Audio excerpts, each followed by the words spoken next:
باللہ من الشیطان اللعین الرجیم بسم اللہ الرحمن الرحیم وبہ نستعین هو خیر الناصر والمعین رب اشرح لی صدری ویسر لی امری واحلل عقدۃ من لسانی یفقہوا قولی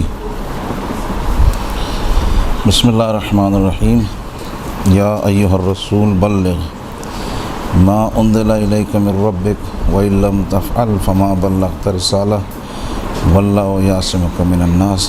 صلوات پڑھ دیجیے محمد و آل محمد۔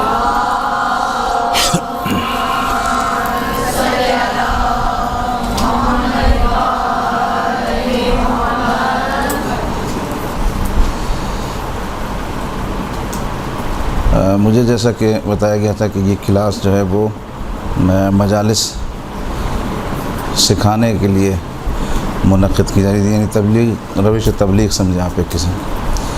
تو مجھے پتہ نہیں آپ لوگ کون کون مجلس پڑھتا ہے یا کون کون پڑھنا چاہتا ہے، تو کتنے لوگ ہیں جو مجلس کی تیاری کرنا چاہتے ہیں؟ اچھا سب یہ ہیں، چلیں پر محمد و آل محمد صلوات۔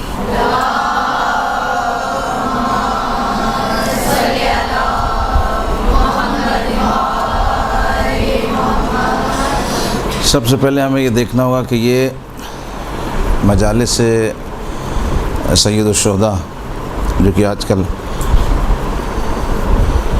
اس کی طرف رجحان بھی ہے لوگوں کا کہ مجلس پڑھی جائے اور ہونا بھی چاہیے،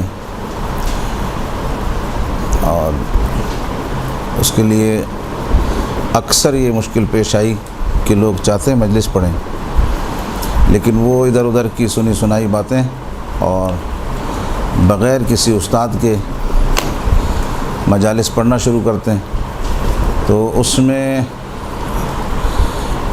کامیابی سے زیادہ ناکامی سے دو چار ہوتے ہیں۔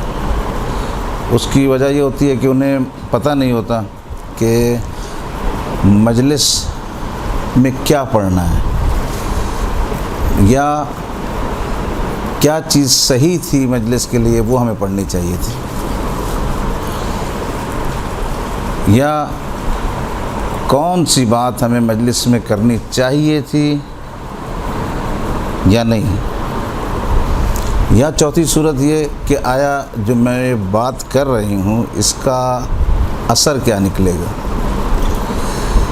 ان چیزوں کو بغیر دیکھے سمجھے لوگ اس میدان میں اتر جاتے ہیں، تو اس میں نقصانات بہت زیادہ ہوئے، مجالس کا نتیجہ غلط نکلا۔ مثلا جیسے مرد حضرات اگر 10 مجالس پڑھ رہے ہیں تو خواتین کی 50 ہوتی ہیں، لہٰذا ہم نے یہ کوشش کی کہ ایسا ایک کورس تیار کیا جائے کہ جس میں خواتین جو باصلاحیت ہیں مجلس پڑھنا چاہتی ہیں، تو اگر وہ واقعاً اس اہم کام کے لیے نکلتی ہیں، کیونکہ اس سے زیادہ اہم کام کوئی نہیں اس دور میں، تو کم از کم وہ بڑی بڑی غلطیوں سے بچ سکیں۔ اب اس کے لیے ہمارے پاس لازم ہے جو کورس ہے وہ کافی لمبا ہے، یعنی پورا ایک ترم لگتا ہے اس میں، لیکن لازم ہے مدرسے کے پاس بھی اتنا وقت نہیں ہوتا، علماء کرام دوسرے بھی ہیں، تو میری کوشش یہ ہوگی کہ میں آپ کی خدمت میں جو چیدہ باتیں ہیں کہ جس سے کم ہمیں اتنا ہو کہ اگر ہمیں مجلس تیار کرنی پڑے تو ہم اس کو تیار کر سکیں، اور مجلس میں کس طرح سے کس روش سے بات کرنی ہے وہ ہم بات کر سکیں۔ تو اس لیے جو بھی میں باتیں آپ کی خدمت میں عرض کروں گا وہ یہ نہ سمجھنا کہ یہ کامل لوگ ہیں، کیونکہ مکمل نہیں ہو سکتی، وقت کم ہے، لیکن اتنے ہنٹس آپ کو دے دیے جائیں گے کہ آپ آرام سے اگر باذوق ہیں، مجلس پڑھنے کا ذوق رکھتی ہیں، تو کم از کم آپ کے لیے ایک رہنمائی ہو جائے گی۔ اب سوال، مجلس پڑھنے کے لیے کتنی چیزوں کی ضرورت ہے؟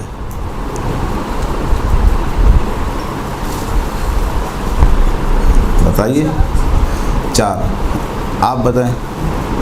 ہاں بولیں۔ نہیں جیسے مجلس آپ نے شروع کی تو پہلے کیا کرنا ہے آپ کو؟ جی فضائل مسائل، ٹھیک ہے. اور کوئی بولے؟ انہوں نے بتایا خطبہ، فضائل مسائل، فضائل حدیث وہی فضائل ہو گئے. نہیں یہ وہی فضائل ہو گئے سب جی، مسائل. ٹھیک ہے، سب کے ذہنوں میں یہی ہے کہ حدیث پڑھنے کے لیے، مجلس پڑھنے کے لیے ہمیں پہلے خطبہ تیار کرنا ہوتا ہے، اس کے بعد ہمیں فضائل یا ہم اس کو مطالب کہہ لیں کہ کہیں آپ کو ایسی جگہ تقریر کرنی، جیسے آپ نے کالج میں یونیورسٹی میں تقریر کرنی ہے تو آپ کے پاس مطالب ہوں. تو یہ مطالب 2. نمبر 3 مصاحب. یہی ہے سب کے ذہنوں میں ہیں یا کوئی اور چیز بھی ہے؟ یہی ہے نا؟ اور بھی ہے؟ بتائیے.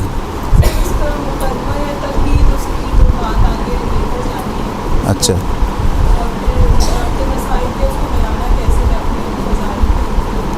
ٹھیک ہے، صحیح ہے. ہاں بولیں. عنوان مجلس، ٹھیک ہے. انہوں نے ایک بات کی طرف اشارہ کیا، اور جو بات انہوں نے اشارہ کی وہی ہمارے مد نظر ہے اور وہی اہم ہے. دیکھیے، خطبہ، مطالب اور مصائب، ہم یہ سمجھتے تھے کہ مجلس یہ ہے، اور ابھی تک لوگوں کے ذہن میں یہی مجلس ہے.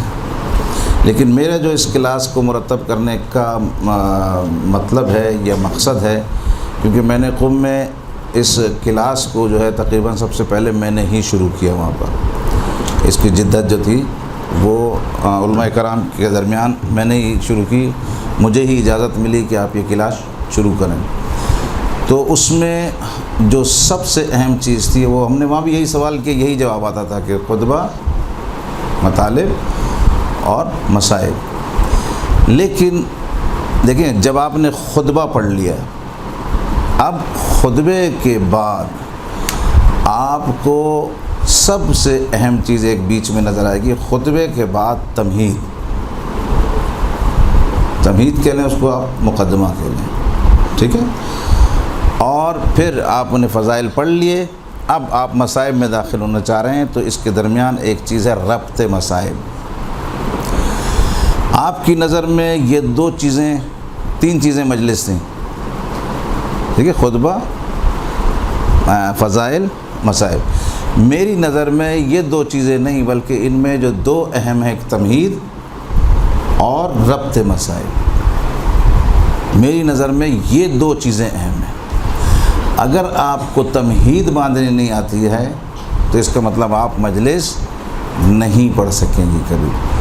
ہو سکتا ہے آپ 10 منٹ کی، 20 منٹ کی، آدھا گھنٹے کی، 1 گھنٹے کی مجلس پڑھ لیں، صحیح ہے. آپ ایسے پوری زندگی مجلس ایک جو یاد ہوگی وہی پڑھ سکتی ہیں. لیکن جس کو تمہید آ جائے گی اس کو مجلس بنانا آ جائے گی، ٹھیک ہے. ایک بات اور، مقدمے اور تمہید کے بعد جو بھی بات آپ کے سامنے آتی ہے نتیجتاً اس میں خوبصورتی ہوتی ہے، صحیح. اور اسی طرح مصائب کے بعد، اگر آپ فضائل کے بعد فوراً مصائب پڑھنے لگتے ہیں تو آپ کے مصائب میں اتنی جان نہیں رہے گی، اتنی طریقے سے آپ مصائب کو کما حق ادا نہیں کر سکیں گے جب تک آپ ان کا ربط نہیں ملائیں گے. فضائل اور مصائب کے درمیان جب تک ربط قائم نہیں کریں گے تو اس خوبصورتی سے، اس احسن طریقے سے مصائب کی ادائیگی ممکن نہیں ہوگی. اب لکھتے جائیے جو لکھنا چاہ رہے ہیں. نمبر 1 خطبہ،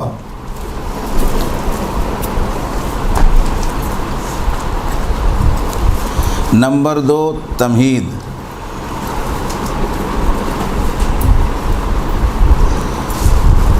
نمبر 3 مطالب. آپ اس کو فضائل بھی لکھ سکتی ہیں، میں نے اس کو مطالب کہا ہے کہ کسی بھی قسم کے مطالب. نمبر 4 ربط مصائب.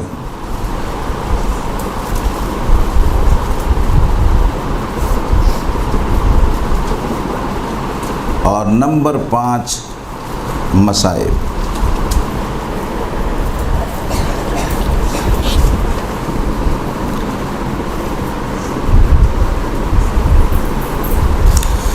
اب نمبر 1 سے ہم شروع کرتے ہیں۔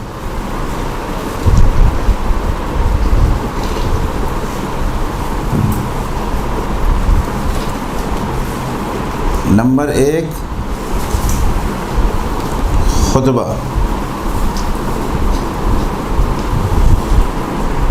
خطبے کی ہیڈنگ ڈالیے اور لکھیے، اس کے آگے لکھیے خطبے میں 4 چیزوں کا ہونا ضروری ہے۔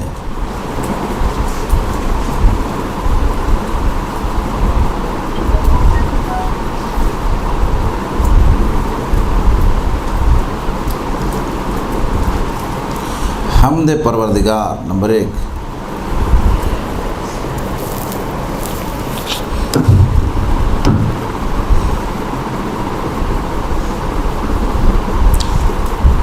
نمبر 2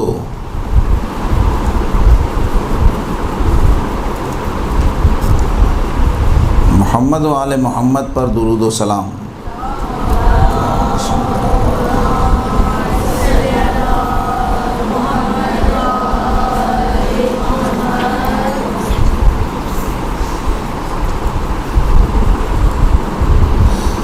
نمبر 3 آل محمد کے دشمنوں پر لعنت۔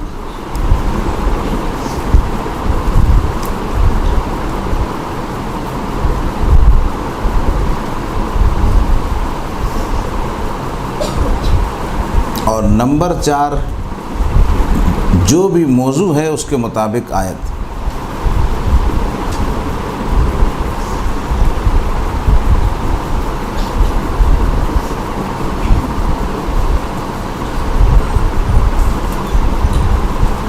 ٹھیک ہے، اب یہ چیز آپ کو اس لیے بتا دی گئی کہ آپ کو اگر کہیں سے خطبہ تیار نہیں ملتا تو آپ خطبہ تیار بھی کر سکتے ہیں۔ صحیح ہے، پہلی چیز میں حمد پروردگار آپ چھوٹی بھی لے سکتی ہیں اور بڑی بھی لے سکتے ہیں۔ ٹھیک ہے، یعنی ہو سکتا ہے آپ حمد ایک جملے میں کر دیں، الحمدللہ رب العالمین۔ صحیح ہے، ہو سکتا ہے آپ کی مرضی، آپ کو خطبہ اور پڑھنے کا زیادہ شوق ہے تو آپ اس کو اور بڑھا دیں، بار الخلائق اجمعین، باعث الانبیاء والمرسلین، اس طرح کے جملے جو صفات ہیں پروردگار کی اس کو اضافہ کر سکتے ہیں حمد میں بھی۔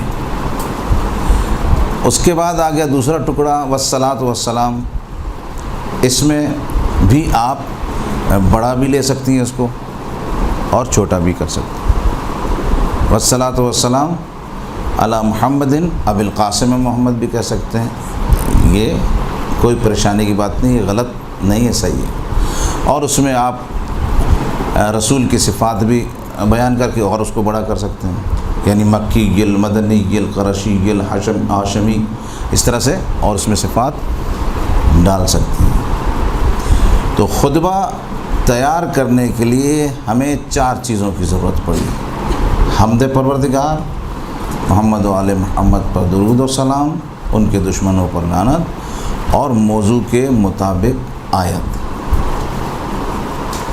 ٹھیک ہے،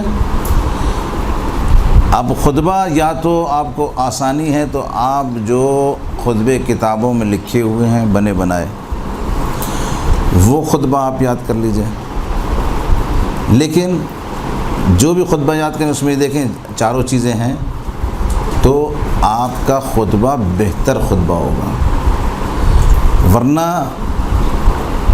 ہر چیز کا ایک فن ہوتا ہے، مجلس پڑھنا ایک فن ہے، فن کو ہمیشہ سیکھا جاتا ہے۔ ٹھیک ہے، فن کو سیکھا جاتا ہے۔ معاشرے میں جو ہمارے پاس اثر نہیں آ رہا، اثر نہیں نکل رہا، اس کی ایک اہم وجہ یہ ہے کہ ہم نے مجالس سید الشہداء کو ایک یعنی اہمیت نہیں دی ہے، ہم نے اس کے سیکھنے کی کوشش نہیں کی ہے، ہم نے اس کو ایک دوسرے سے لیتے ہوئے کہ بھئی اس نے اس کی مجلس سنی، اس کی مجلس سنی، اس طرح سے لے لیا اور آگے بڑھایا، اس لیے ہمیں نتیجہ اچھا نہیں مل رہا۔ اگر مجلس کو صحیح طریقے سے سیکھا جائے اور مقصد کے مطابق کام کیا جائے، مثلا آپ پورا کاؤنٹ کر سکیں کہ میری مجلس میں اتنی خواتین آ رہی ہیں اور میں نے اتنی خواتین کو یہ پیغام دینا ہے۔ اب پیغام دینے میں جو آپ کا سلیقہ ہے اس کو کہتے ہیں مجلس پڑھنا۔ اگر آپ اپنے پیغامات میں سے آپ نے 10 پیغام دیے، اس میں سے آپ نے 8 پیغام ایسے دیے جو کسی کو سمجھ میں نہیں آئے ایک بار، تو بھی آپ کا مطلب میٹر ضائع ہوا، ٹائم ضائع ہوا۔ اور اگر بعض کو سمجھ آئے لیکن الٹے سمجھ میں آئے، ٹھیک ہے، تو بھی آپ نے ایک غلط کام کیا، اقدام غلط کیا۔ جو بات نہیں پہنچانی تھی آپ نے اس انداز سے بیان کی کہ وہ لوگوں تک غلط پہنچ گئی، اور جب غلط پہنچ گئی تو آپ کا مقصد تو ثواب کمانا تھا، آپ تو مجلس پڑھ رہے تھے کہ ثواب آپ نے کمانا ہے، ٹھیک ہے، لیکن صورتحال ایسی نہیں ہوئی، الٹی نکل آئی۔ مثلا ایک ہمارے پاس جملہ ہے، پکڑو مت جانے دو، ٹھیک ہے۔ اب اسی جملے کو بیان کرنے والے کے مطابق ہوگا، مثلا چور بھاگ رہا ہے سامنے سے تو اسے کہا جائے پکڑو مت، اگر آپ مت پہ رکے تو آپ نے چور کو بھگا دیا، ٹھیک ہے۔ اور اگر آپ نے اس طرح کہا کہ پکڑو پہ رکے تو اس کا مطلب یہ کہ آپ نے اچھا کام کیا، چور کو پکڑوا دیا۔ کتنا فرق ہوا ایک جملے سے۔ اب بتائیے، ہم لوگ ایسے 1000 جملے خراب بول لیتے ہیں، سامنے تو آپ کے بیٹھنے والا وہ جملہ لے رہا ہے، سامنے جو آپ کے بیٹھا ہے وہ آپ کے جملے سن رہا ہے، وہ مجلس سننے آیا ہے اور وہ اپنے ذہن میں ایک پیغام کو کور کر رہا ہے، ٹھیک ہے۔ آج جو اسلام میں مشکلات پیش آ رہی ہیں، آپ دیکھیں لوگ ایک عجیب و غریب قسم کے لوگ سامنے آ رہے ہیں، مختلف باتیں ہو رہی ہیں۔ اس کی وجوہات کیا ہیں؟ اس کی وجوہات یہ ہمارے لیے تو مجالس ہیں۔ اگر صحیح طور سے دین ہر ممبر سے پہنچایا جاتا تو بتائیے اتنے اختلافات پیدا ہوتے۔ سب سے پہلی بات یہ کہ جو خطیب بیٹھا ہوتا ہے اس کو خود نہیں پتہ ہوتا کہ میں کیا پہنچا رہا ہوں، یہ سب سے بڑا جو ہے المیہ ہے، ٹھیک ہے۔ یعنی یہ خود اس مطلب کو، اس بات کو سمجھا نہیں ہوتا ہے اور یہ آگے بڑھا دیتا ہے۔ تو اب یہ جس بات کو سمجھا نہیں ہے، یہ کس لیے اس نے آگے بڑھائی؟ اس لیے کہ اس کی تیاری نہیں تھی، ایک بات۔ دوسری بات، اس نے جہاں سے یاد کی تھی، اس کو جیسی سمجھ آئی اس نے ویسی یاد کر لی، ٹھیک ہے۔ تو وہ مقصد، وہ پیغام الہی یا وہ کربلا کا اہم پیغام جو ہم سب کے سب سنانے کے لیے یا ہم سب کے سب اس پیغام کو آگے بڑھانے کے لیے آگے بڑھنا چاہتے ہیں، وہ ہمارا پیغام عوام تک نہیں پہنچتا۔ اور اسی طریقے سے ہم مشکل سے دو چار ہیں۔ جتنی مجالس ہو رہی ہیں، آپ یہ دیکھیے کتنی مجالس ہیں ماشاءاللہ، پروردگار اور اس کو زیادہ کرے، زیادہ سے زیادہ لوگ مجلسیں اپنے گھر میں کریں، کیونکہ مجلسیں خود باعث خیر و برکت ہیں، ٹھیک ہے۔ تو مجالس جتنی زیادہ ہوں بری نہیں ہے کہ مثلا آپ نے زیادہ پڑھ دیں، لیکن مطلب یہ کہ آیا مطلب پہنچانے والا تیار ہے؟ دیکھیے، ہم گاڑی اپنی کسی کو حوالے نہیں کرتے جب تک کہ اس کو گاڑی صحیح کرنا نہیں آتی ہو۔ تو پھر ہم اپنی زندگیاں کیسے ایسے لوگوں کے حوالے کر دیتے ہیں جن کو مجلس پڑھنی نہیں آتی؟ لیکن آیا یہ کہہ کے کہ چلو کوئی نہیں ہے تو اس کو بٹھا دو، یہ کوئی کھیل ہو رہا ہے کیا ہے؟ بھلے جی کوئی نہیں مل رہا، چلو اس کو بٹھا دو، کچھ نہ کچھ تو بول دے گی۔ اچھا، پھر اس کے بعد اگر غلط بھی بول دیا، چلو بچی ہے کوئی بات نہیں، غلط بول دیا، پھر آئندہ صحیح کر لے گی۔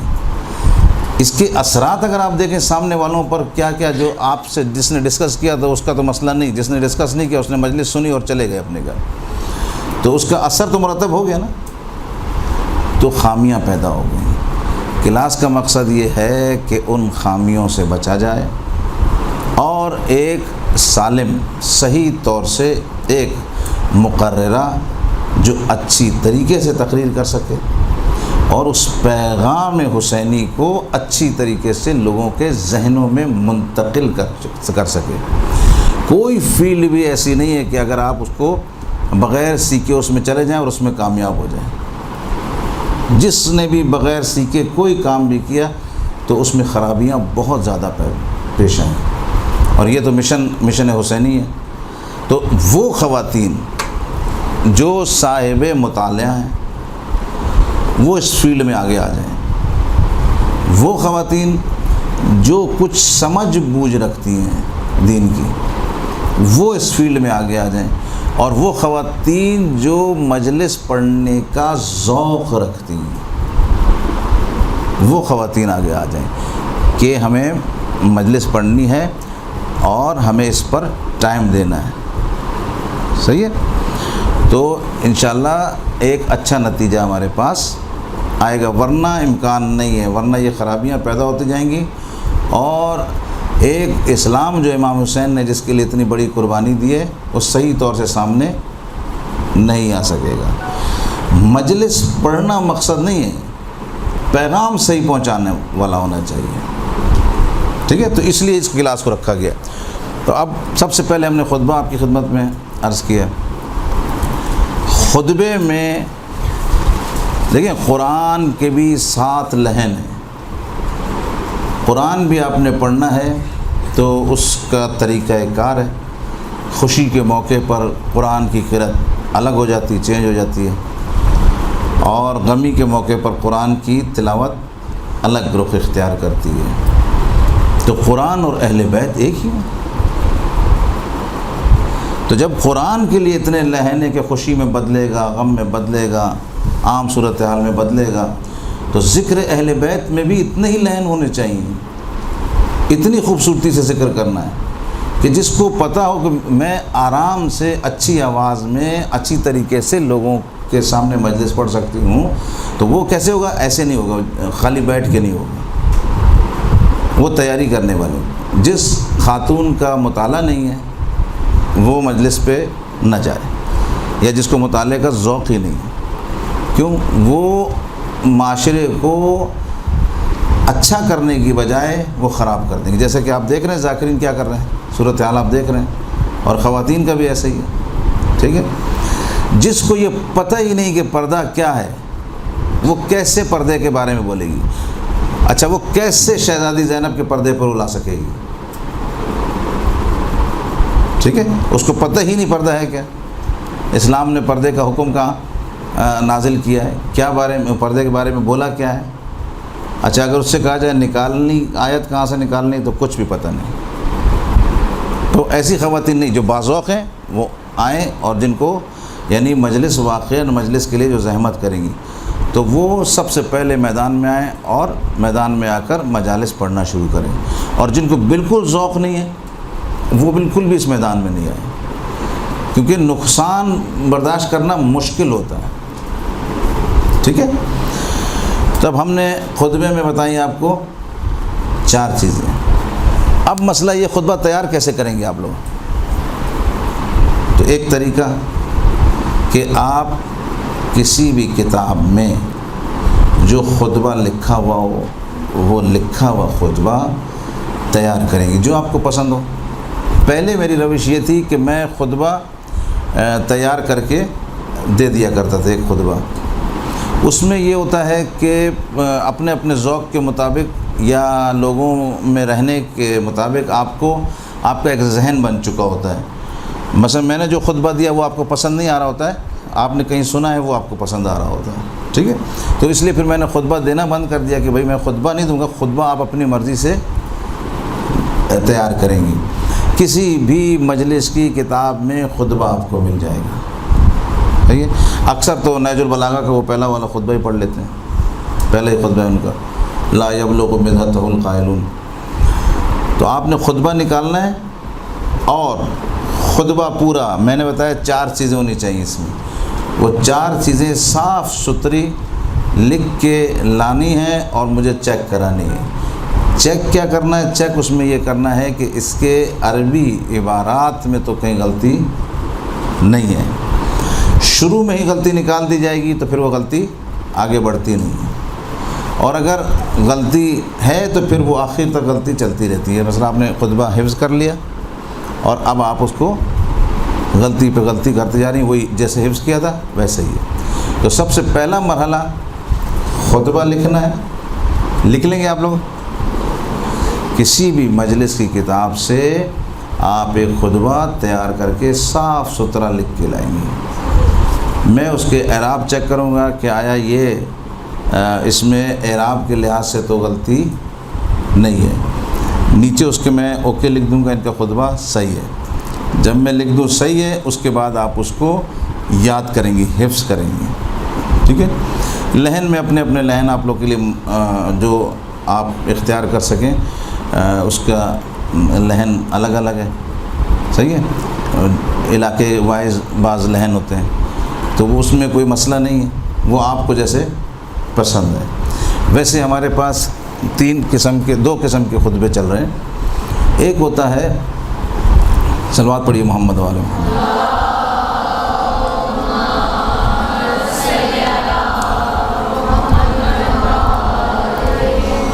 ایک خطبہ ہمارے پاس پاک و ہند میں جو اردو زبان اسپیکر ہیں، جو اردو میں مجالس پڑھتے ہیں، ان کا خطبہ جو ہوتا ہے وہ تحت اللفظ کا خطبہ ہوتا ہے۔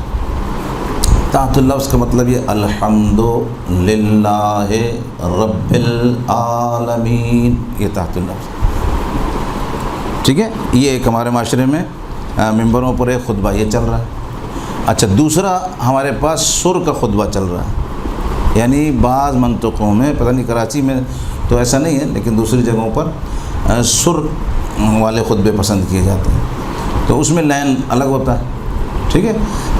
میں نے یہ کوشش کی کہ ایک ایسا خطبہ کہ جو بالکل بے سرا بھی نہ ہو اور بالکل ہی سر والا بھی نہ ہو، کیونکہ سر والے میں شاید وہ اعراب کی غلطیاں ہو جاتی ہیں، یا ہمارے معاشرے میں وہ پسند نہیں کیا جاتا، خصوصاً کراچی وغیرہ میں سر والے خطبے بہت کم پڑے جاتے ہیں۔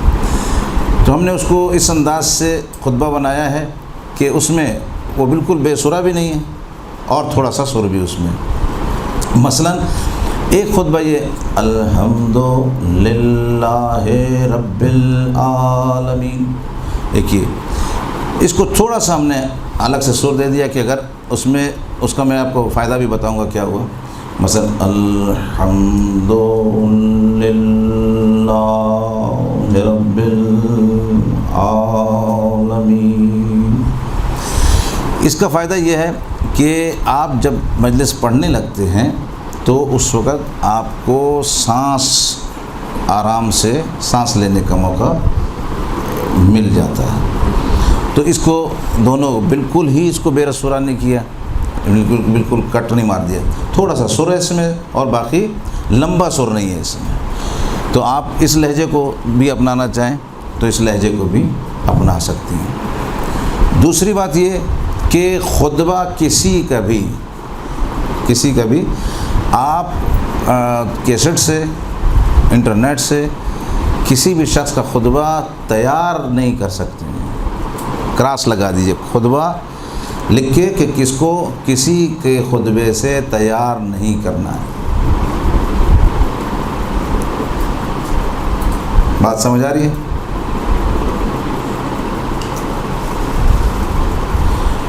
کسی کا بھی خطبہ آپ نے انٹرنیٹ سے یاد نہیں کرنا ہے۔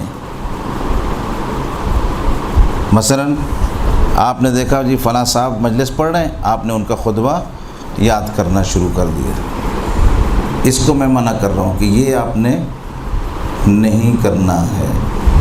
کیوں؟ اگر آپ نے کسی کا بھی خطبہ یاد کیا، یہ خطبے سے ہم شروع کر رہے ہیں، مجلس کے لیے بھی یہی ہے، کسی کا بھی خطبہ آپ نے یاد کیا تو آپ کی شخصیت اسی وقت مسمار ہو گئی، ختم، ٹھیک ہے۔ اب آپ کی شخصیت جس کا آپ نے یاد کیا ہے اس کے نیچے دب گئی۔ کوئی بھی کہے گا کون پڑھ رہا ہے، تو کہیں گے فلاں خاتون پڑھ رہی ہیں جنہوں نے فلاں کا خطبہ یاد کیا ہوا، تو وہ فلاں کا نام آئے گا، آپ کا نہیں آئے گا. یعنی آپ کا نام بھی لینا لوگ وہ یاد کرنا، آپ کا نام بھی یاد کرنا پسند نہیں کریں گے، کیونکہ وہ بتا دیں گے جی فلاں خاتون جو وہ فلاں کا خطبہ نہیں پڑھتی وہ پڑھ رہی ہیں، تو یہ رونگ ہو جائے گا.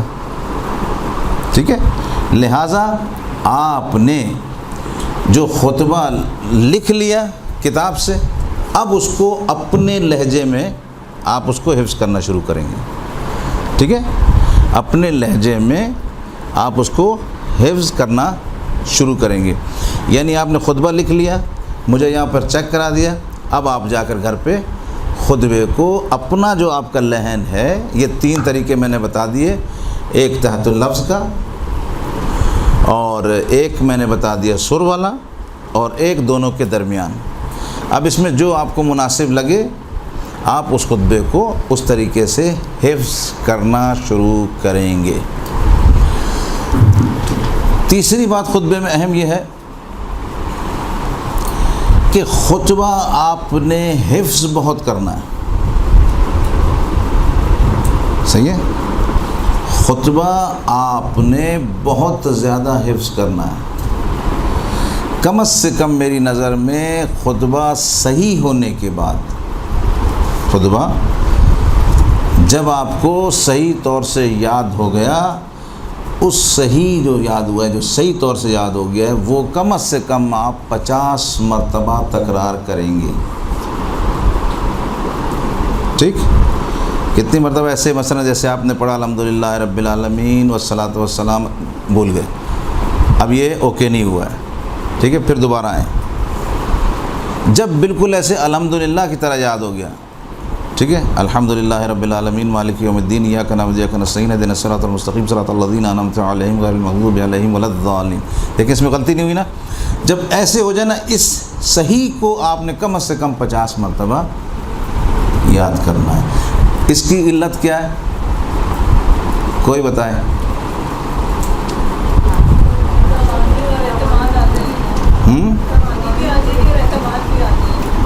ہاں ٹھیک ہے، آپ بتائیے. روانی ہوگی، اور جی ٹھیک، اور ہاں ٹھیک ہے، اور کوئی بتائے.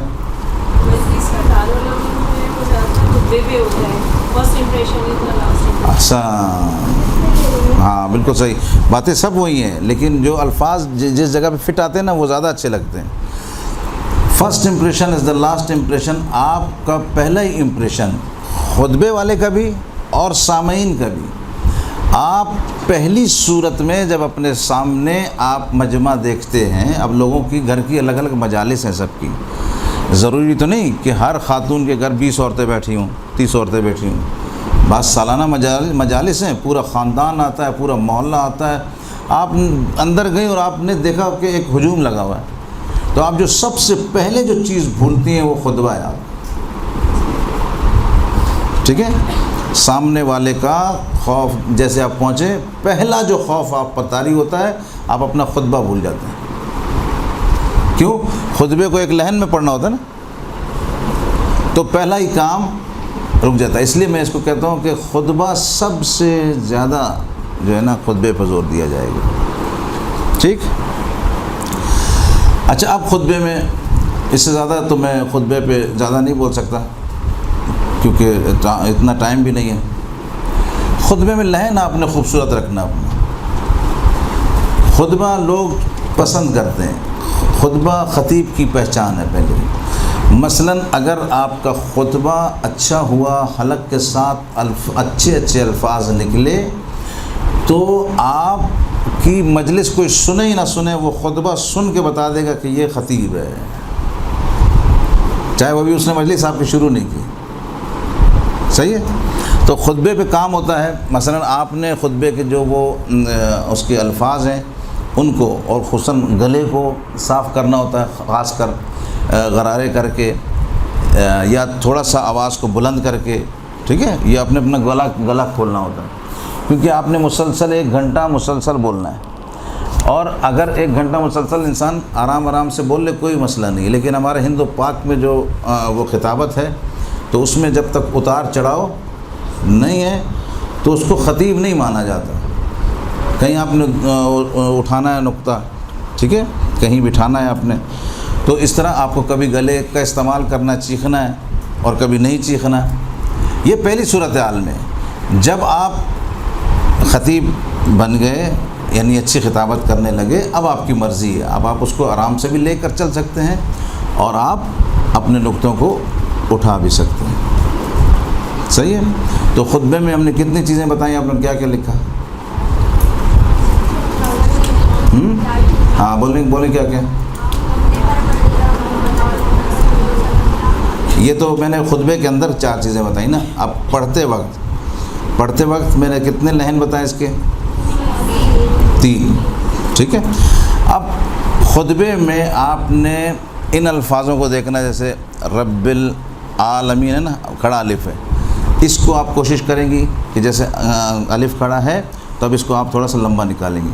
مثلا الحمد للہ رب العالمین. ٹھیک ہے.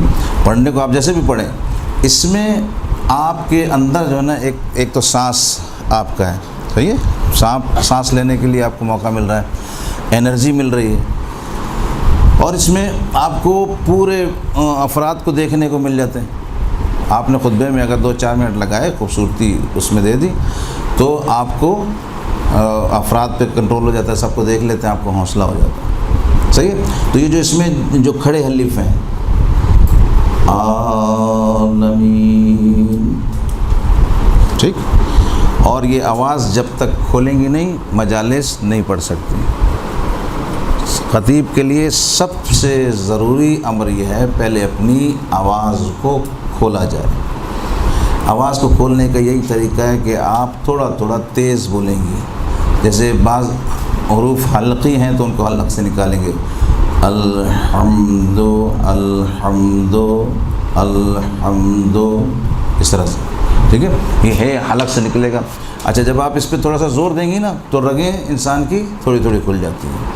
اب جب آپ کی رگیں کھل گئیں اور آپ کی آواز بھی صحیح ہو گئی تو اب آپ کو بولنے میں مسلسل 1 گھنٹہ تقریر کرنے میں مشکل کا سامنا نہیں کرنا پڑے گا. اور اگر آپ نے اپنا گلا نہیں کھولا تو آپ خطبے کے بعد ہی 2-4 باتیں کریں گی، آپ کا گلا بیٹھ جائے گا.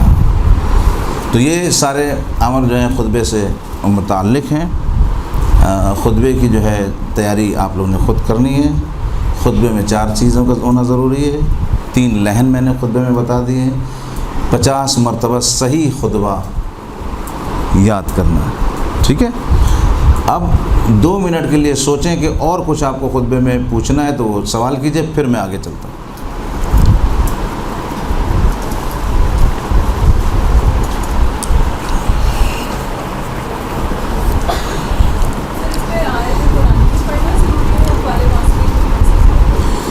ہاں، یہ سوال اچھا ہے ان کا. خطبے میں آیات الہی کا پڑھنا اس لیے ضروری ہے کہ سب سے اکمل کلام، افضل کلام، بہتر کلام اللہ کا. ٹھیک ہے. تو سب سے بنیادی بات یہ ہے کہ قرآن نے کہا کہ لا رطب ولا یابس الا فی کتاب مبین. ہر چیز قرآن میں ہے. صحیح. لیکن ہمیں لازم ہے ہمارا مطالعہ کم ہوتا ہے، اور بعض دفعہ علم کم ہوتا ہے، بعض دفعہ ٹائم کم ہوتا ہے. صحیح ہے. یہ 2-3 چیزیں باعث بنتی ہیں کہ ہم جس موضوع پہ بولنا چاہ رہے ہیں اس پہ آیت نہیں ملتی.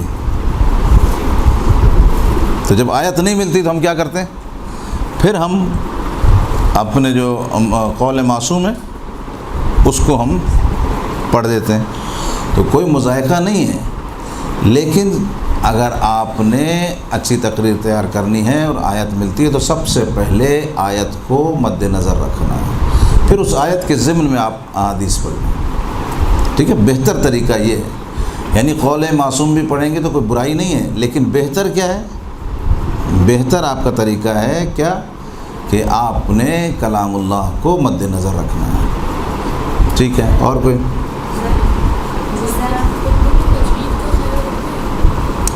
خطبے میں تجوید کا خیال رکھنا آپ کے صلاحیتوں پر وہ ہے کہ آپ میں کتنی صلاحیت ہے. اگر خیال رکھتی ہیں تو لوگ اس کو پسند کرتے ہیں اور یہ ایک اچھی بات ہے.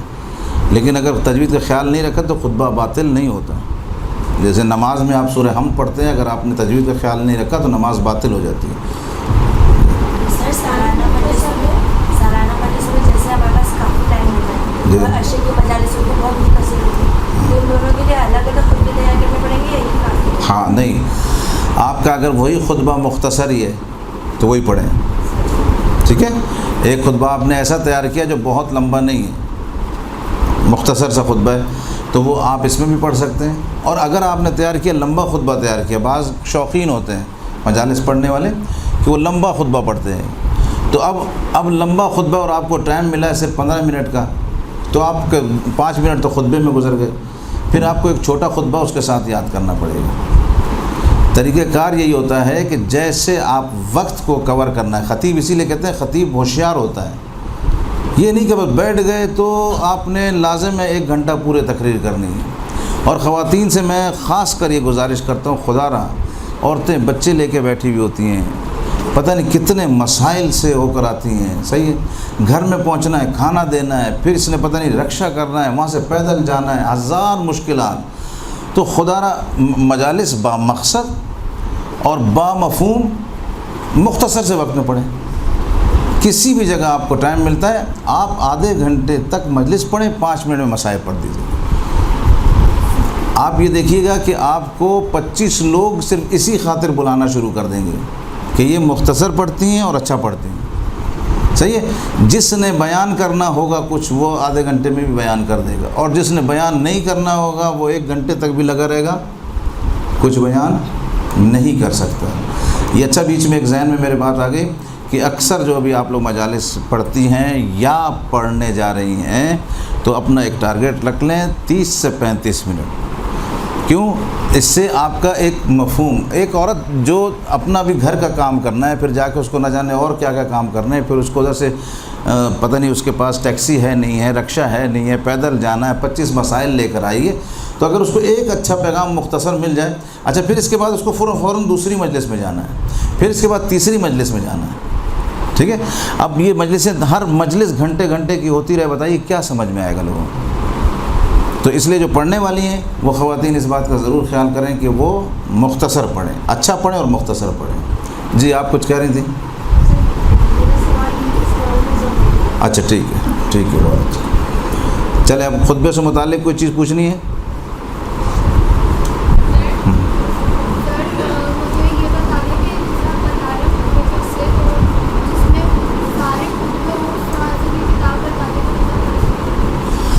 سارے خطبے جس میں ہوں وہ کتاب تو فارسی میں ہے، یہاں مجھے نہیں پتہ اردو میں کوئی کتاب ہے یا نہیں. خطب المنابر فارسی کی ایک کتاب ہے، خطب المنابر.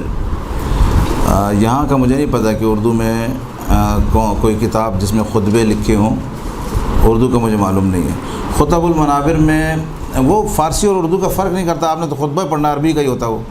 ٹھیک ہے، تو خطب المنابر کوئی آپ کا ایران میں کوئی جاننے والا ہو ان سے منگا لیجئے. چھوٹی سی کتاب ہے، تقریباً یہ 2 موبائل کے برابر اس کا حجم ہوگا، اتنی سی ہے. خطب المنابر لکھ لیجئے، لکھ لیں، اس میں سارے خطبے ہی ہیں. جی آواز آپ کی بالکل بھی نہیں آ رہی، نزدیک آئیے، نزدیک ادھر سے.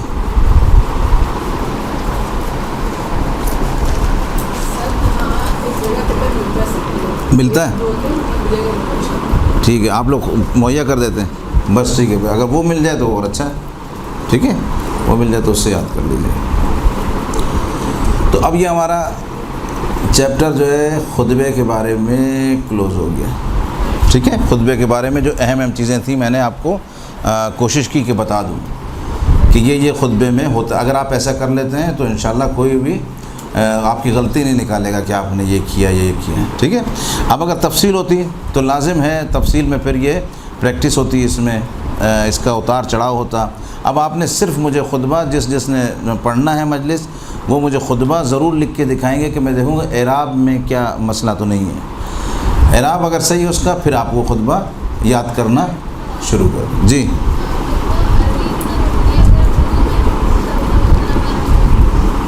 خطبہ عربی میں اس لیے پڑھا جاتا ہے، دیکھیے کہ خطبہ عربی میں خود ایک خوبصورتی رکھتا ہے، کیونکہ ہم اسلام کا پیغام اہل بیت کا پیغام دے رہے ہیں۔ اہل بیت بھی ہمارے سارے عرب تھے، خود پیغمبر گرامی جب پڑھتے تھے خطبہ عربی میں پڑھتے تھے، ٹھیک ہے، اگر نہیں پڑھے تو کوئی مذائقہ نہیں ہے، لیکن آپ لازم ہے دین کے ایک ممبر پہ آ رہے ہیں، دین کا کوئی پیغام پہنچا رہے ہیں، تو اس لیے خطبہ جو ہے عربی میں پڑھا جاتا ہے، ویسے کوئی شرعی اشکال نہیں ہے۔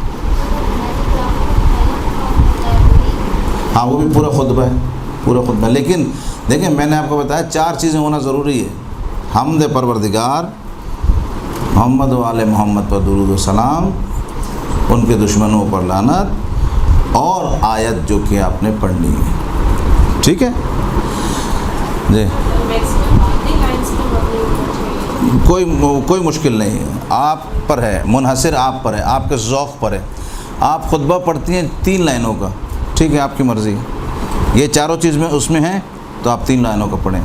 آپ کا ذوق کہتا ہے کہ نہیں میں تھوڑا 1 صفحے کا خطبہ پڑھوں، تو آپ اس پہ اپنا وہ خطبہ تیار کر سکتی ہیں، اس کا تعلق آپ کے ذوق سے ہے، ٹھیک ہے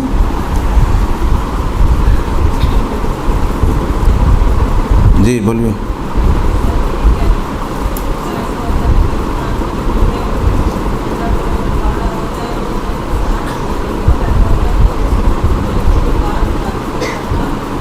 وہاں سے آواز بالکل بھی نہیں آ رہی آپ اس طرف آگے تشریف لیں، ادھر لیں، نزدیک آ جائیں۔ خطبے کے بارے میں جس کے ذہن میں، دیکھیے میں دوبارہ اس کو تکرار نہیں کروں گا کیونکہ ٹائم نہیں ہے، ٹھیک ہے۔ سر میں یہ کہہ رہی تھی کہ کچھ مطلب جو مجلس کرتے ہیں ان کا خطبہ ایسا ہوتا ہے کہ دل جو ہے وہ روح جو ہے وہ بیدار ہو جاتی ہے، مجمع جو ہے وہ بیدار ہو جاتا ہے، اور الفاظ اس کے جو ہے وہ روح پر اثر کرتے ہیں اور دل کھینچتا ہے۔ جیسے ابھی آپ نے 1 لفظ قرآن کی آیت کا پڑھا تھا، تو مطلب ایسا لگ رہا تھا کہ کسی میں جو ہے وہ دوران خون اور روانگی جو ہے وہ پیدا ہو رہی ہے۔ تو اگر اس طرح سے ہمیں مطلب جوش پیدا کرنا ہے یا مطلب لوگوں میں جو ہے وہ حرارت پیدا کرنی ہے، مطلب تو اس کے لیے جو ہے وہ مطلب ہمیں کون سے طریقے اختیار کرنے ہیں؟ یہ طریقے میں نے یہی بتایا نا کہ 50 مرتبہ آپ اس کو حفظ کریں گی خوبصورت آواز میں اپنی۔ مطلب آواز میں اس طرح کا اثر ہوتا ہے کہ وہ جو تقریر ہوتی ہے خود کو ہوتا ہے، زبان میں ایسا اثر ہوتا ہے کہ وہ لگتا ہے کہ لوگوں کی روح پر جو ہے وہ اثر انداز ہوتی ہے۔ وہ پروردگار خود، آپ خلوص سے اس کو یاد کریں، پروردگار خود بخود اثر ڈال دیتا ہے۔ محنت جو جتنے انسان محنت کرتا ہے نا، پروردگار اس میں اثر پیدا کر دیتا ہے، بیان میں، کلام میں، آواز میں، ٹھیک ہے۔ اور لازم ہے ایک آدمی محنت ہی نہیں کرے گا تو اس کا خطبہ جو ہے بالکل بھی اچھا نہیں ہوگا جی۔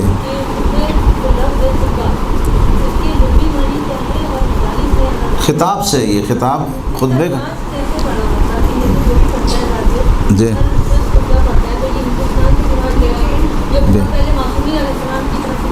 جی، یہ آئمہ کے دور سے، پیغمبر گرامی کے دور سے تھا کہ ہر گفتگو کرنے سے پہلے یہ خطبہ آپ کہہ لیں اس کو، یا پروردگار کے بارے میں گفتگو کرنا یا کسی بھی موضوع پر گفتگو کرنے کے لیے آپ مقدمہ یا تمہید کہہ لیں۔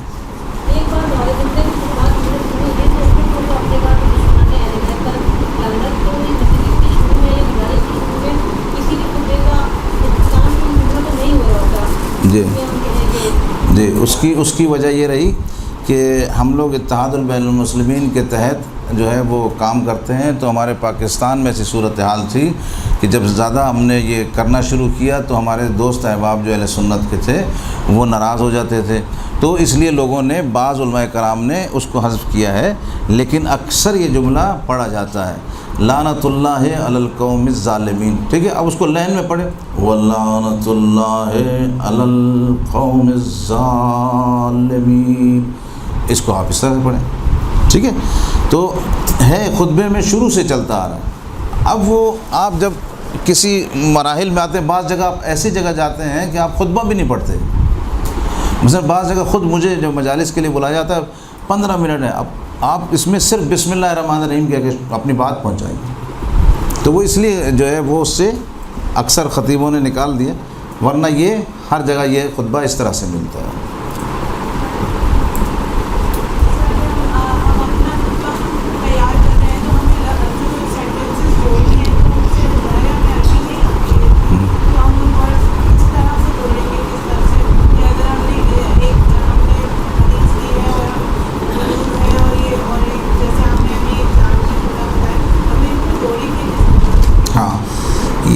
اچھا سوال ہے کہ ہم لوگ کس طرح سے تیار کریں گے، جوڑیں گے کس طرح سے.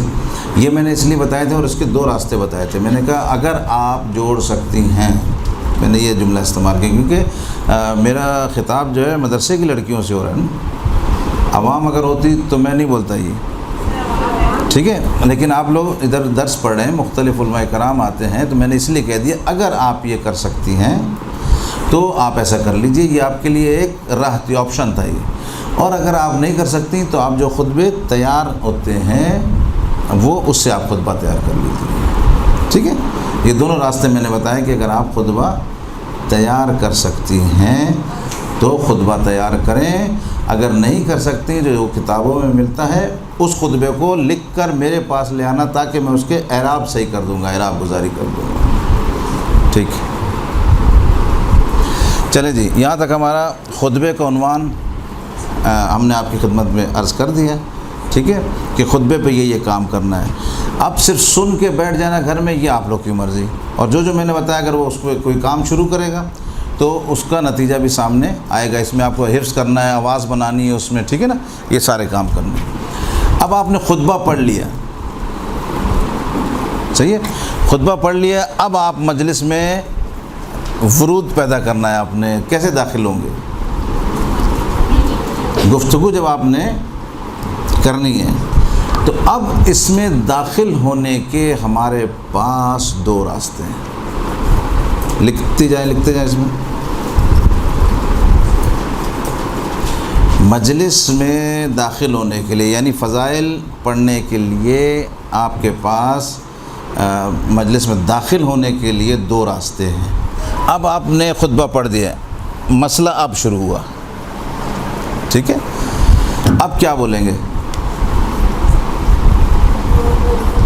جی بتاتے جائیں کہ بتاتے جائیں. نہیں، آپ نے خطبہ پڑھ دیا، آیت پڑھ دی.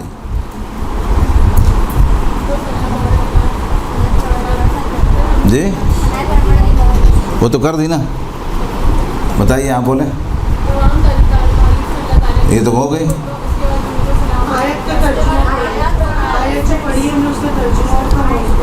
ٹھیک ہے، یہ ایک طریقہ ہو گیا. اور اب ادھر اگر آپ بے تکی باتیں شروع کرتے ہیں، ادھر کی ادھر ہمارے لیے یہ کر دیں، ہمارے لیے وہ کر دیں، تو یہ صرف ٹائم ضائع کی بات ہے، ٹھیک ہے. آپ کے پاس مختصر وقت ہوتا ہے اور مختصر وقت میں آپ نے میسج دینا ہوتا ہے. تو اس کے 2 ہی طریقے ہیں. ایک طریقہ یہ ہے کہ آپ اس آیت کا ترجمہ شروع کریں جیسے کہ انہوں نے فرمایا، ٹھیک ہے.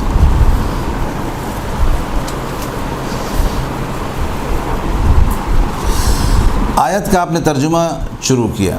اب ترجمے کی ہمارے پاس 2 قسمیں ہیں. ایک ترجمہ نمبر 1 لکھیں. نمبر 1 ترجمہ ہے ایک لفظی ترجمہ.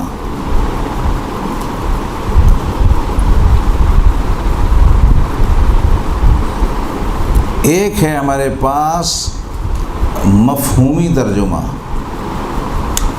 یعنی آپ اس طرح بھی لکھ سکتے ہیں کہ ترجمے کی 2 قسمیں، ایک لفظاً اور ایک مفہوماً. بابا برا ابھی میں اس کو کر رہا ہوں، تفصیل اس کی بتاتا ہوں، ٹھیک ہے. لفظی ترجمہ کیا ہے اور مفہومی ترجمہ کیا ہے؟ سورہ کوثر آپ نے پڑھی اور سورہ کوثر پڑھنے کے بعد آپ نے کہا کہ اے حبیب ہم نے تمہیں کوثر عطا کی، بس تم اپنے رب کے لیے قربانیاں دو، بے شک تمہارا دشمن بے اولاد ہے. یہ ہوا مفہومی ترجمہ. اور آج تک ہمیں مجالس میں یہی کروایا جاتا ہے. جس مجلس میں بھی دیکھیں آپ مفہوماً ترجمہ ہو جاتا ہے. مفہوماً ترجمہ برا نہیں ہے، ایک ہمارے پاس پیغام تو آ گیا لیکن ڈیٹیل ہمیں نہیں پتہ چلی، صحیح ہے. اچھا مسئلہ یہ تھا کہ لازم ہے جو تھے ممبروں پر ان کو خود بھی ڈیٹیل معلوم نہیں تھی، اس لیے انہوں نے زیادہ تر اس ترجمے کو پیش کیا. کیا ترجمہ پیش کیا؟ مثلا آیت پڑھتے ہیں قل لا اسألکم علیہ اجرا الا المودۃ فی القربى، صحیح ہے. اے حبیب ان سے کہہ دو ہمیں کچھ نہیں چاہیے مگر اقربا کی محبت چاہیے. یہ مفہوماً ہوا. مفہوماً ترجمہ میں آپ نے آیت کا مفہوماً پیغام تو دیا، لیکن کوئی علمی صلاحیت لوگوں کی نہیں بڑھی، نہ آپ کی نہ سامنے والے کی۔ اب آپ نے لفظاً ترجمہ کیسے کرنا ہے؟ مثلاً انا اعطیناک، اے حبیب ہم نے، بتحقیق ہم نے، ہمیں یہ پتہ چلا انا کا مطلب ہوتا ہے بتحقیق، انا بتحقیق، جس کو ہم کہتے ہیں بے شک، اعطیناک حبیب تمہیں اعطیناک اے حبیب تمہیں عطا کیا۔ اس سے سامنے والوں کو کم از کم قرآن سے آشنائی ہو جاتی ہے، صحیح ہے؟ انا کا معنی پتہ چل رہا ہے، اعطینا کا معنی پتہ چل رہا ہے۔ پھر فصلی، پس اے حبیب نماز پڑھو، تو آپ نے سامنے والے کو یہ بتا دیا فصلی، صلی کا مطلب ہے نماز پڑھو۔ تو یہ ساتھ ساتھ تقریر بھی کرتے جا رہے ہیں اور آپ قرآن فہمی بھی بتاتے جا رہے ہیں لوگوں کو، ٹھیک ہے؟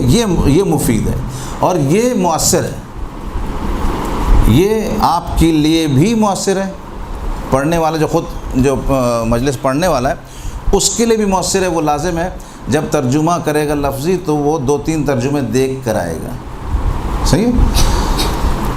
اس سے لفظی ترجمے سے خطیب کی صلاحیت بھی بڑھتی ہے اور مخاطب کی صلاحیت بھی بڑھتی ہے۔ تو لہٰذا مفہومی ترجمہ اگر کوشش کریں نہ کریں تو زیادہ اچھا ہے، لفظاً ترجمہ دونوں کے لیے بہتر ہے۔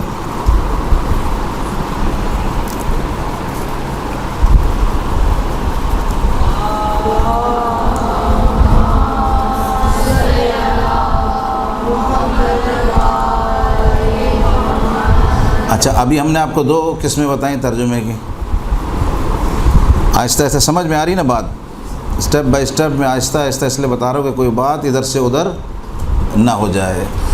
جب ہم نے خطبہ پڑھ لیا، اب ہم نے آیت پڑھی تھی انا اعطیناک الکوثر فصلی لربک وانحر ان شانئک هو الابتر۔ اب ہم نے آیت کا ترجمہ شروع کیا۔ جیسے آپ نے ترجمہ کیا کہ انا بے شک اعطیناک اے حبیب ہم نے تمہیں عطا کیا، الکوثر کوثر عطا کیا، ٹھیک ہے؟ جیسے مخاطب نے آپ کو اس انداز سے گفتگو کرتے دیکھا تو مخاطب کے خود بخود ذہن میں آ گیا کہ یہ عالم ہوگا۔ اگر عالم نہیں ہوتا تو یہ کیسے انا اعطینا الگ الگ بول رہے ہیں؟ عالم نہیں ہوتا تو یہ گزر جاتا ہے ایسے ہی کہ ابھی ہم نے تمہیں کوثر عطا کی، ٹھیک ہے؟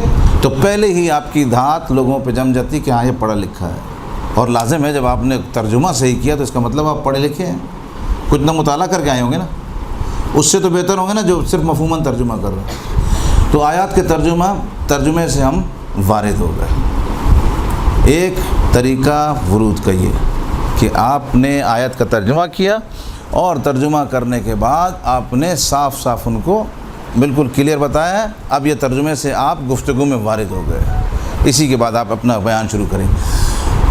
دوسرا، ترجمہ آپ نہیں کرنا چاہ رہے، ٹھیک ہے؟ نہ مفہوماً اور نہ ہی لفظاً، آپ تمہید باندھنا چاہتے ہیں۔ دوسرا راستہ تمہید کا راستہ، آپ نے ایک موضوع لیا، مثلا یہی سورہ کوثر لیا، ٹھیک ہے؟ سورہ کوثر آپ نے پڑھی اور اب آپ سورہ کوثر کو چھوڑ کر آپ اس کے پس منظر میں چلے گئے، اب آپ نے خواتین کا ذکر شروع کر دیا۔ مثلا کائنات میں اچھی اچھی خواتین پیدا ہوئیں، خواتین کا ذکر کیا، مثلا مریم جیسی خاتون پیدا ہوئی، آسیہ جیسی خواتین پیدا ہوئیں، ٹھیک ہے؟ اور سارہ جیسی خواتین پیدا ہوئیں۔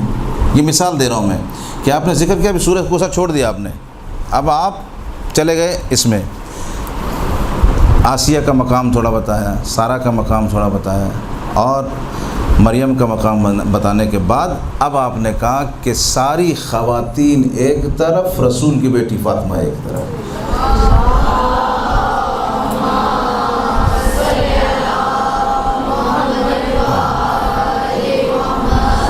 ٹھیک ہے، یہ تھا کیا، یہ دوسرا طریقہ تھا.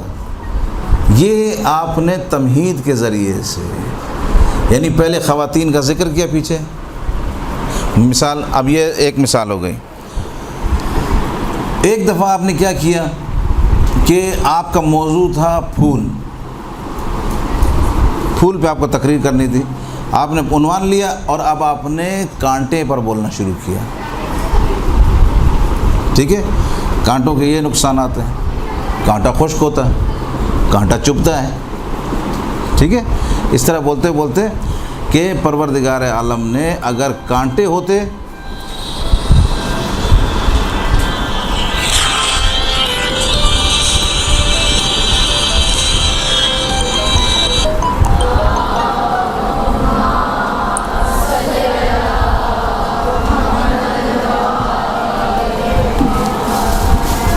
اگر ساری دنیا میں کانٹے ہی ہوتے تو انسان لازم ہے ہر وقت درد ہی محسوس کرتا. یہ پھولوں کا شکر ادا کرنا چاہیے کہ ان کی وجہ سے ہمارے بدن میں کچھ مہک آ جاتی ہے. موضوع کیا تھا؟ پھول. ٹھیک ہے، تو اس طرح سے میں نے تقریباً جو ہے 16 تک تمہیدیں بنائی ہیں. اور اگر میں آپ کو ان 2-3 مجالس میں تمہید باندھنا میں نے سمجھا دیا تو میں سمجھوں گا کہ میں نے کچھ کام کر دیا. اچھا، پھر آپ لوگ کو کوئی مشکل نہیں ہوگی. صحیح ہے. اس وقت جو آپ کو اس کی مجلس کی کلاس میں یہ سوچ کے بیٹھنا کہ میں مجلس سکھا رہا ہوں، یہ نہیں کہ جا کے جو ہے آپ فلاں کتاب سے اٹھائیں مجلس پڑھ لیں، یہ نہیں کر رہا. میں آپ کو مجلس بنانا سکھا رہا ہوں. خطبہ میں نے آپ کو بتا دیا. اب آپ اگر خود اس پر محنت کریں گی آپ دوسرے کے لیے معلم بن سکتی ہیں. اس کی خصوصیات میں نے بتا دی. ٹھیک ہے، اسی طرح تو اب ہم نے اتنے مختصر سے وقت میں ہم نے کیا کیا، مجلس میں ہم نے پہلے خطبے کا بیان کیا. اب خطبے کے بعد ہمارا دوسرا اسٹیپ آیا کہ مجلس میں داخل کیسے ہونا ہے، اپنے موضوع میں داخل کیسے ہونا ہے. اس کے ہم نے 2 راستے بنائے. ٹھیک ہے، 2 راستوں میں سے ایک راستہ ترجمہ، ایک راستہ تمہید. سب نے لکھ لیا یہ، ایک راستہ ترجمہ، ایک راستہ تمہید. آیا یہ ہال ہے، اس میں 2 راستے ہیں. وہاں سے آئیں گی تو بھی کمرے میں آئیں گے، یہاں سے آئیں گی تو بھی کمرے میں آئیں گے. ٹھیک ہے، آپ کی مرضی، آپ کی چوائس پر ہے، جیسا آپ بہتر سمجھتے ہیں. 2 راستے اس لیے رکھے جاتے ہیں تاکہ داخل ہونے میں آسانی رہے. آپ کو اگر وہ کونے کی ٹیبل تک جانا ہے تو آپ اس دروازے سے نہیں آئیں گی، خود بخود آپ اس دروازے سے آئیں گی. ٹھیک ہے، تو 2-3 راستے اس لیے بتائے جاتے ہیں کہ انسان اگر ایک راستے میں پھنس رہا ہے تو دوسرے سے چلا جائے. اگر آپ ترجمہ کرنے میں مشکل ہو رہی ہے تو آپ تمہید والے راستے سے موضوع میں داخل ہو جائیں. اگر تمہید بنانا مشکل ہو رہا ہے تو آپ ترجمے والے راستے سے مجلس میں داخل ہو جائیے. مقصد کیا ہے؟ مجلس میں داخل ہونا بغیر طریقے کے نہیں ہونا چاہیے. ٹھیک ہے، یعنی اگر آپ ویسے ہی بس آیت پڑھی اور شروع ہو گئے جی یہ اس کے بعد یہ، اس کے بعد یہ، نہ کوئی اس کے موضوع مربوط تھا، نہ کوئی بات تھی. بعض لوگ ایسے کرتے ہیں کہ مثلا بیٹھے اور آیت سے کے متعلق کوئی بات ہی نہیں ہوتی، حالانکہ آیت پڑھنا بتا رہا ہے کہ آپ اس کے مطابق کچھ بولیں گے، آیت کے مطابق بات نہیں. ٹھیک ہے، تو یہ طریقہ کار ہے مجلس میں داخل ہونے کے. 2 راستے، ایک ترجمے کی 2 قسمیں، مفہوماً اور لفظاً. لفظاً ہمارے پاس بہترین طریقہ ہے، یعنی بہترین میں اس لیے کہہ رہا ہوں کہ اگر آپ مفہوماً کر دیں تب بھی کوئی آپ کو مارے گا نہیں، لیکن آپ اپنی صلاحیتیں اگر آگے لانا چاہتے ہیں اپنی بھی مخاطبین کی تو لفظی ترجمہ بیسٹ ہے.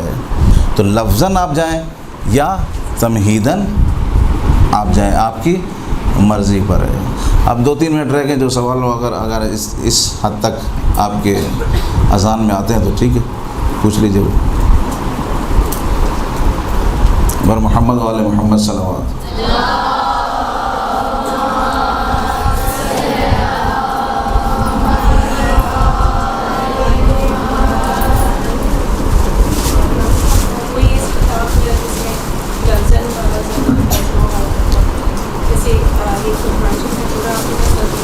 جی ساری جتنے آپ ابھی ڈیجیٹل قرآن آ گئے، ڈیجیٹل قرآن جو ہیں اس میں سب میں لفظاً ترجمہ بیان کیا گیا ہے. کتاب نہیں، اس میں لازمی قرآن کا ہی آپ کو دیکھنا پڑے گا۔ ویسے ہمارے پاس حضرت علامہ ذیشان صاحب کا قرآن ہے، وہ بہت اچھا ہے، ٹھیک ہے، اس کے ترجمے کو بھی آپ دیکھ سکتے ہیں۔ لیکن لفظاً ترجمے کے لیے آپ کو یہ جو ڈیجیٹل قرآن آئے اس میں ایک ایک لفظ کے الگ الگ ترجمے کیے ہیں۔ مثلا انا لکھا ہے نا، تو اگر الف کے ساتھ لکھا ہے تو اس نے الف کا الگ ترجمہ کیا ہے، انا کا الگ ترجمہ کیا ہے۔ تو یہ جو ہے بڑے مفید ہوتے ہیں۔ یہ قرآن آپ ڈیجیٹل کسی سے بھی لے لیجئے۔ وہ میں انشاءاللہ بھی سارے طریقے بھی اگر موقع ملا تو سارے طریقے بھی آپ کی خدمت میں عرض کروں گا کہ مثلا کہاں ہم نے پھنسنا ہے اور کہاں سے کیسے نکلنا ہے، ٹھیک ہے، وہ سارے مجھے بس یاد دلاتے رہیے گا آپ لوگ کہ یہ والی چیزیں آپ نے بولی تھیں یہ بتاتے جائیں، تو میری کوشش ہوگی میں بتا دوں۔ جی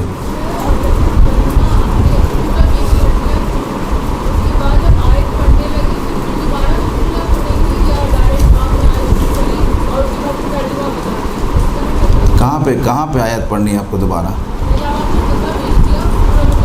ہاں ٹھیک ہے، ہاں نہیں ضروری نہیں ہے، آپ اس کی تشریح کر سکتے ہیں، بسم اللہ پڑھیں تو اچھی بات ہے، لیکن ضروری نہیں گھڑی گھڑی بسم اللہ، کیونکہ آپ مربوط ہو چکی ہیں اس سے، ٹھیک ہے، کلام آپ کا شروع ہو چکا ہے۔ جی محمد و آل محمد صلی اللہ علیہ وسلم۔